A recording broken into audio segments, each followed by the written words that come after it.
Okay, so as we saw in the last time, right? We've started back on a very familiar path here, right? Where we know that we have a table. That's what we were targeting. We found this tbody tag. We did the find all tr to get every row. And again, I just want you guys to think about the parallels between this and the task that we did last week, right?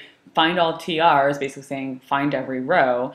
The same way that when we did read lines on our other file, right? And I've actually pulled up my file from last week to sort of do a comparison, a side-by-side, right? So this read lines is how we say, hey, read it one line at a time.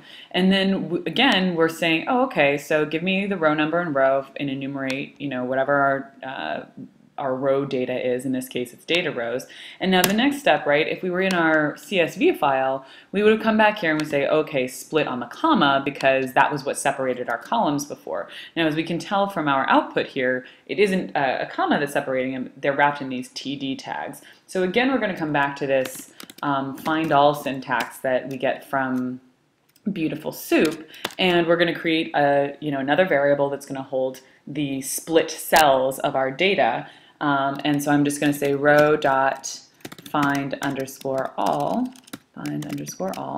right? And ask for the TD tags, right? So once again, we see very, very similar syntax that's going to let us get at the information we're looking for. And I'm even going to go one step further, right? The same way that we had to go through every single column in our comma separated thing, we're going to go through every single column in our TD. So I'm just going to go right ahead here and say,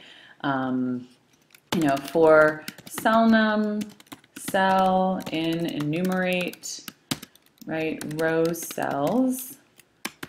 And again, so now I'm just going to come and use my print statement to sort of see what's in there. So I'm going to say print, I'm going to get rid of this print statement, right? And I'm going to say print cell num cell, right? And see what happens. Okay, so now we're starting to get somewhere, right? We're seeing how we've got, okay, the zeroth, the first column of stuff is this, in our first row, I assume it's the first row, is this proximates value. And then we say, okay, water, and we can see right off the bat here that we have 9 columns per row, or up to the index number 9, so 10 columns, right? Split, and but the thing is that we're still getting the markup in here. And so fortunately, BeautifulSoup has a really nice method for getting the good stuff, if you will, out of those TD cells. And the method that it has is called get_text. And the nice thing about getText is that it actually lets us do two things at once. It's going to pull the text out of this TD tag, but also it has an optional parameter called strip.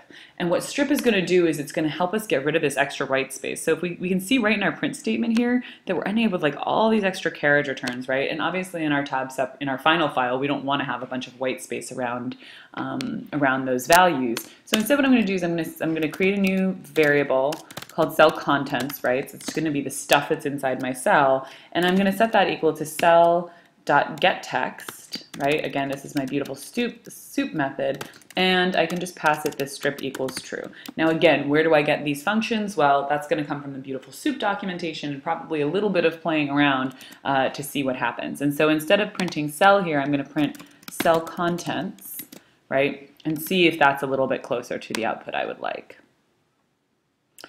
So we're starting to get really close here, actually. I can see that on my water, for my water column, I go from 0 to 9. I've got just those numbers in there, which is what I'm after. And the last time that we did this, we sort of started out by defining all of our exceptions, right? We said, oh, okay, well, if it's this special case, if it's that special case, and then our else clause was kind of like, oh, and if it's anything else, if it's anything except a special case, then do this. I'm going to actually take the opposite approach in this case. What I'm going to say is, well, I know that I want this to be a list, of course, right? I want to say water, comma, grams, comma, 85.56, etc. And I know that that's going to apply for everything except for my last value, which has an index of 9. So instead of doing it, and again, this is just a stylistic thing, and you can do it whichever way works best for you at any given time. But what I'm going to say is, hey, look, if cell num is less than 9, right? What am I going to do? I'm going to print my cell contents plus, right? Plus a comma, of course. That's going to be my separator. And then I'm going to say else print cell contents, right? It's my last element, so don't put a comma after it, right? So let's see how we do here. I'm actually going to, well, I guess we'll keep all our print statements. I'm going to get rid of this print statement here actually, just to make sure I don't get too cluttered. So this is, again, looking pretty good. Now we do have this one issue, which is that this proximates column we saw is corresponds to, and it's always handy, right, to keep your HTML page up because you can see kind of what's going on. So if I look at proximates here, I see that what I have is I have these sort of header rows that have only one value in them. And so what I want to figure out is, you know, how many cells do I have in a particular row? Because if I only have one, I probably just want to leave that off, right? I could keep it, but you know, again, for my purposes, I don't necessarily need them subdivided this way. I just need the real content. So what I'm going to do is I'm going to check and see. I know that there's only one, or I'm guessing that there's only one cell in this entire row, right? Whereas obviously my other rows have 10 cells, right? Have the title and then all this other stuff. So what I'm going to do is I'm going to do a quick test, and we touched on something, or there were some questions about something like this last week. So what I'm going to say is, hey, look, I only want to output this content if I have more than one cell in the row, right? Because if I only have the one, it's one of these header rows, there's no real data in there, so I just want to skip it. So again, where I'm defining my exceptions, I'm going to say, hey, if, now len is one of these, it stands for length, right?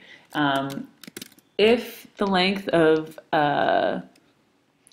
row cells, right? If the length of row cells is more than one, then I want to do all this other stuff, right? If it's not more than one, then I'm going to skip it. Now actually the place that I really want to put this, right, is not here. It's going to be, I want to test before I even go into creating my loop, right? When I do row cells equals row find all TD, right, what I want to say is, hey, look, if there's only one, you know, if there's only one cell there, don't do anything, right? Just skip that and go on to the next thing. So I can say if, you know, length row cells is greater than 1, do this. Now I have to change all my indents here, which is kind of a pain, as we know, because things can get confused and Aptana will yell at us and tell us that it doesn't know what we're talking about. So there's a good example of it going too far ahead.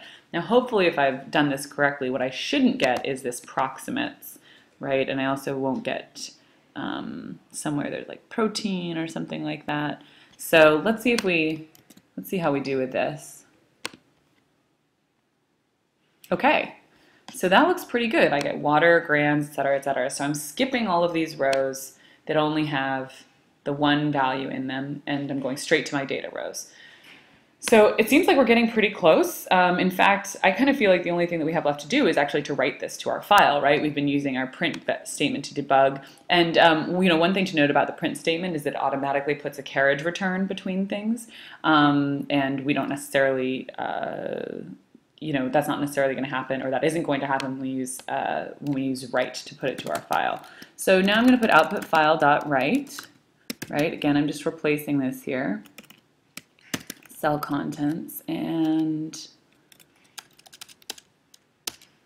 now the thing that we didn't have to do the last time, and you know, we'll see how this works when we output our file, but we know that we don't put a comma at the end of a list, but we actually do in this case because we don't have the sort of carriage return at the end of our row the way we did in the CSV file. That may not be obvious right now, but so let's just try it right now and see what we get. So I'm going to just say, okay, output my cell contents, and hopefully this should all work beautifully and I'll end up with a gorgeous thing. In fact, actually, I realize up here that I've stated my headers, but I haven't actually written them yet. So let's just see how this goes. I'm going to output this file, and again, no news is good news. I'm going to put a print files done. Okay, just to see if I get to that, and ooh, this doesn't look good. File object is not callable. Where is that? Oh, typo. try that again. Okay, so it looks like we did pretty well here. Let's take a look at the file. So what should it be called? It should be called applevitamin.table.csv. I'm going to go ahead and double click on that. I think it'll open. Okay, so it looks like we did okay except for one thing. Well, at least one thing, right? Which is that everything got written to the same row. So unlike our original CSV file that we worked with last week, which actually had those invisible carriage returns at the end of the row already, we need to manually enter those here. And I'm going to use the /n character, the \n.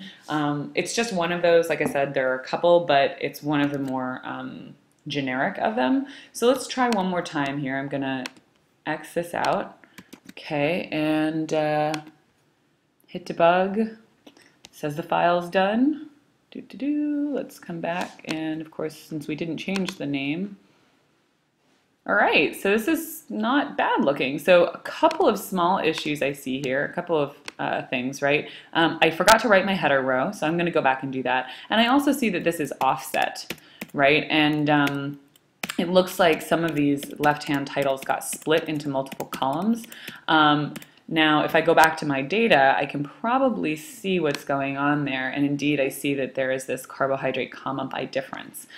So this is the kind of thing where there's a whole bunch of different ways to handle it. So first of all, now that once I've defined my headers, which I did up top here, I want to go ahead and write them to my file right away.